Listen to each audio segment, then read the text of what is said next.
Tingin niyo po sir, nakapekto po ba yun? Kaya na-adjust yung schedule? Nakapekto po yung breakup ng Katniel sa Yeah, I think in a lie, honestly, feeling ko, So we will update sa po sadly, soon. feeling ko lang, pero wala akong alam ha. Wala akong contact sa kanila. Pero I feel na ako nag-break up. Parang nag-line Naglalim yung production. Thank you po. Sir Ricky Lee, how do you balance your life? Kasi parang halos lahat ng GMA show, ikaw yung consultant. sa prime time. Yeah, sa kabila. GMA Prime. It's my full-time job. Yeah. Kailan ako magtrabaho. Aside from writing films and my books. May book akong tinatapos niya. Wow. Can you share a little bit po ng book na yun? Yung tinatapos mong book, pwede ka na po mag-share? It's my fifth novel. Hinahabol ko sa book fair sa September. Kaya paspasan.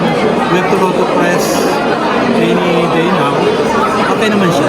So at least matapos ko ng libro.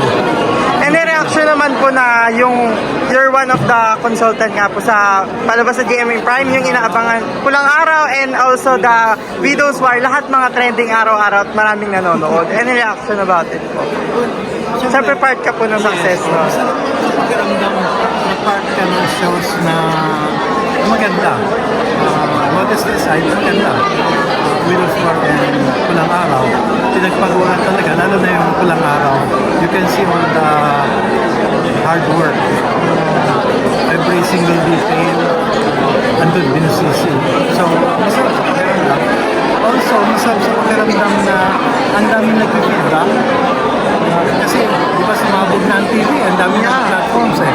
Nanonood na sa gadget, sa cellphone, kung saan. Pero, para makakuha ka ng magandang feedback na pinanonood nila, syempre, masarap.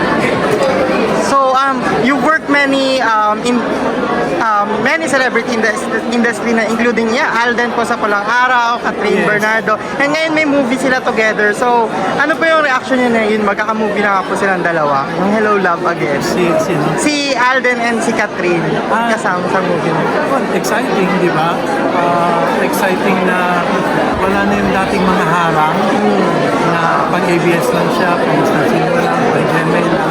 It's exciting na lahat nagsasama-sama para mapagtulungan kasi lahat ng pinakamalaking tulong kailangan ng industriya natin ngayon para mga tao manood sa sinihan ng pelikulang Pilipino. Kaya gaya itong Sinimalaya, malaking budget. Yeah. Parang malaking pagtulak din siya na patunaysin natin sa kota ng pelikulang Pilipino. And pag may project siya gaya ni Catherine at Alden, parang dalawang malaking puwersa Totoo po. nagsasanib. So magandang Are you part of the Hello Love Again po ba? Production nila or... Hindi, ang part ako nung sa GMA, yung Green Bones, at saka yung Himala sa musical. Yeah, abangan ko sa MMFF. Yeah. And lastly po, kung gagawa ka po ng pelikula ng Katden, aside from Hello Love Again, ano po yung other concept na naiisip niyo na pwede sa kanila? Alden and Catherine. unang-una babaguhin ko si Alden. Hindi yung glamour boy na image niya, kasi nandun naman lagi na eh. At alam ko na eh. Gagawa ko ng karakter sa kanya na hindi natin inaasahan na ibang-iba. Hindi ko alam kung ano. Kambal, magkabang ugali na naipit sa gitna si Catherine. Wow. May love Interesting. story pa rin, pero may suspense. Ayun, basta iba. Kasi Isang Ricky Lee eh. Marami mga ilalabas si Alden. Like, sa nakikita natin sa Pulang Araw, parang iba-iba yung itsura niya, iba yung may Totoo. nakikita kang Kakaibang background niya. Alden. Yeah, oo. So marami ka pang mahuhugot sa kanya eh. Same thing with Catherine. Parang ang dami pang pwedeng binugugot niya sa kanya. Pwede mo pa siyang balibag. Totoo. You're willing to work, so ibig sabihin, you're willing to work with them together in the future. I've always wanted to work with the young stars, from Alden to, well, Catherine to even Daniel and Julia Barreto. Lahat, exciting yung young stars natin ngayon. Nagko-collaborate na po lahat, si Joshua and si Julia din sa Viva and Stars. Nice. Even if medyo down ang movies ngayon, parang exciting times kasi mayroon yung possibilities. Ito. And, any expectation since napabanggit na, napag-usapan na po natin yung Catnet, any expectation sa movie nila na Hello Love Again? Kung anong ina-expect yung mapapanood nyo po? As a writer and also a content. Well, ako as a viewer siguro kasi napanood ko yung una and nagustuhan ko. So bilang viewer na lang, Ng Hello Love nakikita ako ng the Goodbye. same and yet iba. Ayoko naman totally iba na tumalon. But at the same time, even if may continuity, sana mayroong kunting balik. Hindi ko alam kung ano. Pero wala akong alam. Wala akong narinig.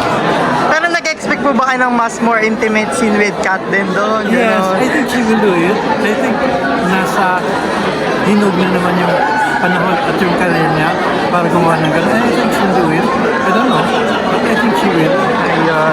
And eto na lang po, since Kat din na rin and napag-usapan na po natin, napapabalita po kasi na si Alden na po nagkakamabutihan na with Catherine. So, any reaction na, hindi, any reaction lang po sa ganun nila ang dalawa? Hindi ko alam, siyempre, kung saan masaya sila.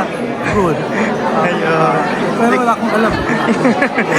Hindi ako, Pero nakakasama ko po ba sa set ng Pulang Araw?